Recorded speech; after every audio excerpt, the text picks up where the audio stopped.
Today, many people, especially youths, see faith as something for the old, something for losers. If you like attending Mass, it is because you are a loser. If you pray, it is because you are a loser. As a result of this, you may feel you need to hide your faith because it is old-fashioned and you don't want to be tagged a loser.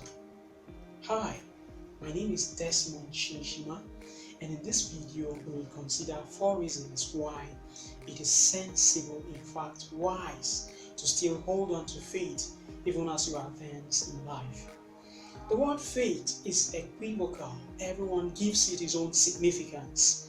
Among some of the various understandings of faith, we find this definition from the dictionary.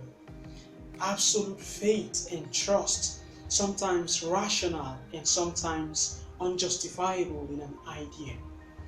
From the religious viewpoint, it is a spiritual and mental adhesion to a transcendent or revealed truth, often improvable.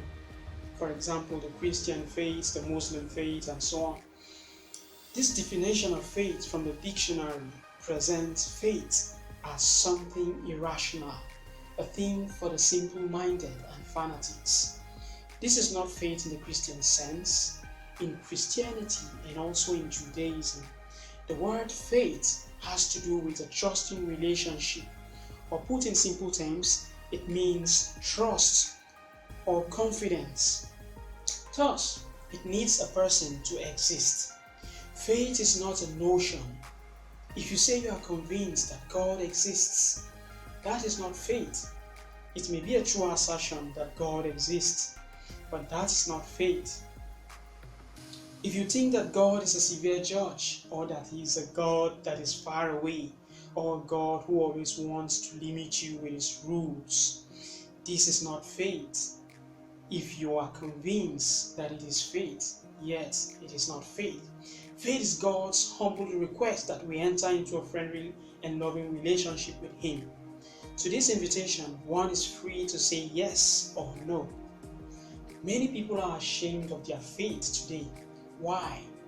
Probably they believe that in the current dispensation, science is considered to be the standard of measurement in daily life, and consequently, they feel awkward bringing a faith viewpoint into any issues or discussions that concerns their life.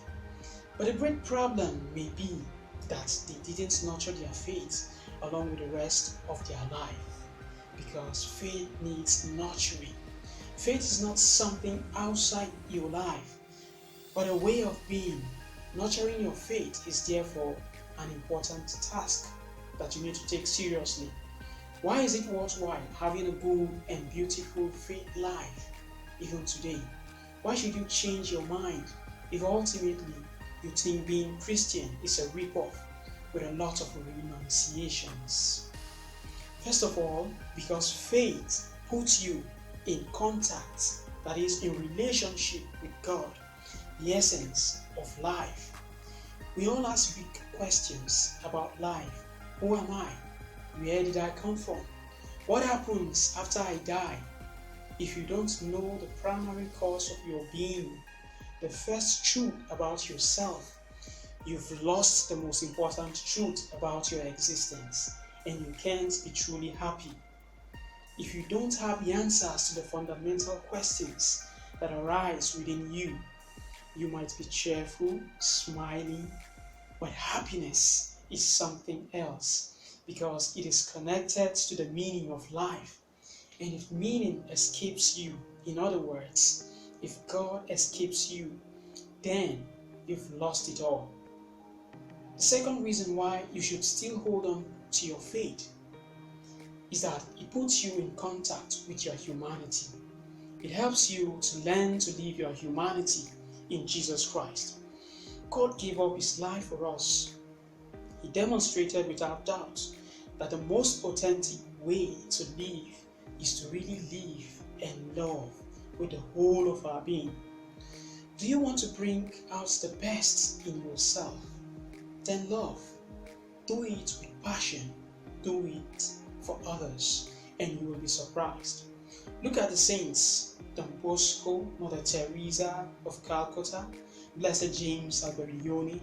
They were all cool not because they were perfect, but because they were fully themselves.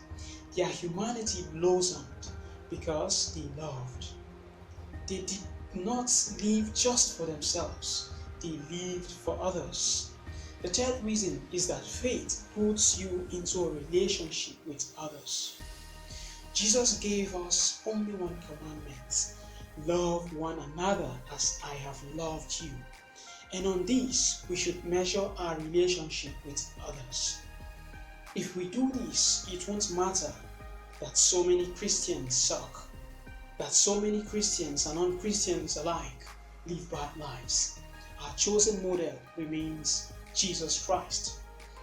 He taught us how to be like Him, and faith is never a private thing, but faith is always personal. We must not allow ourselves to be influenced by the bad decisions of others. Finally, having faith puts you into a relationship with the world.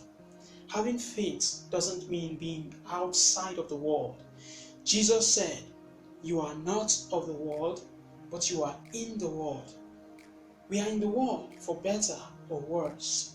Having faith, therefore, doesn't mean burning bridges with what surrounds you, because what really counts for you now is paradise. No. In fact, it means taking life very seriously.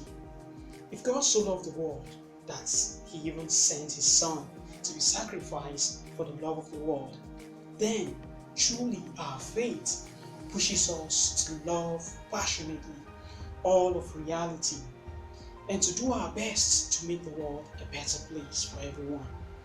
If you are still critical and think that faith is for losers, take a look at yourself and see. Maybe you are still wearing the same faith you had when you were a kid. Work on your faith and make it a part of your daily life and progress. Life is much more meaningful with faith, I tell you. If you found this video helpful, click on the subscribe button and hit the notification bell. By so doing, you will get notified each time I publish a new video. Thanks for watching.